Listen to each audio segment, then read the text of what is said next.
왜 농민들을 가지고 이렇게 우롱을 하고 좀 장난을 하는 얘기가 아니냐. 우리 산불 주민들은 농기계 반납을 시작으로 죽을 때까지 투쟁을 선언한다. 다 끝난 줄만 알았던 2019년 고성 산불 사태. 무슨 일이 있었던 걸까?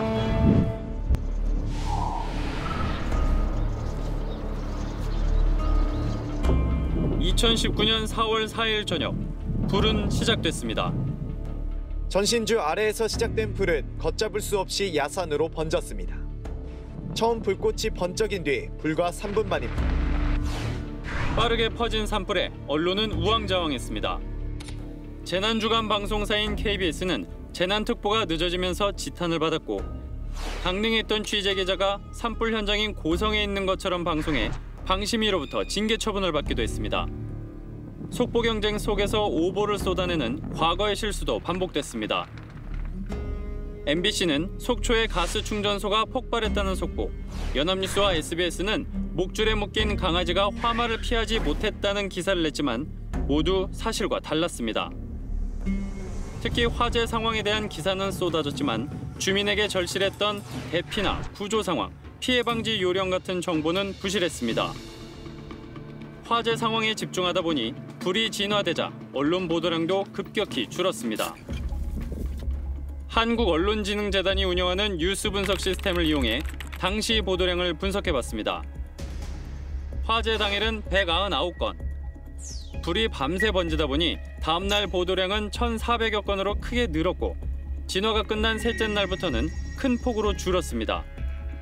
화재 원인에 대한 관심은 높았지만 이후 해결에 대한 관심은 적었습니다.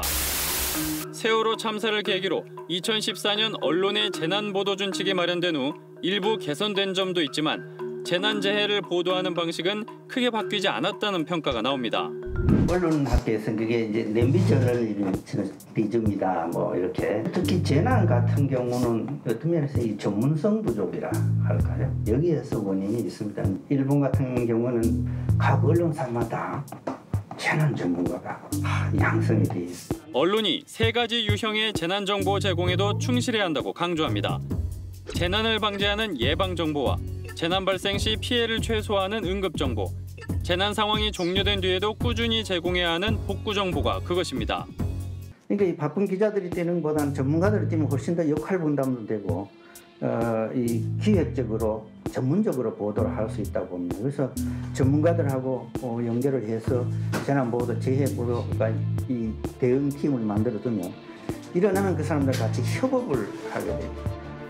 기상이변이 잦아지고 각종 재난재해가 늘어날 수 있다는 전망이 나오는 상황. 언론의 재난 보도 방식이 현 수준에 머물러서는 안 되는 이유입니다. 질문하는 기자들 큐, 임주현입니다.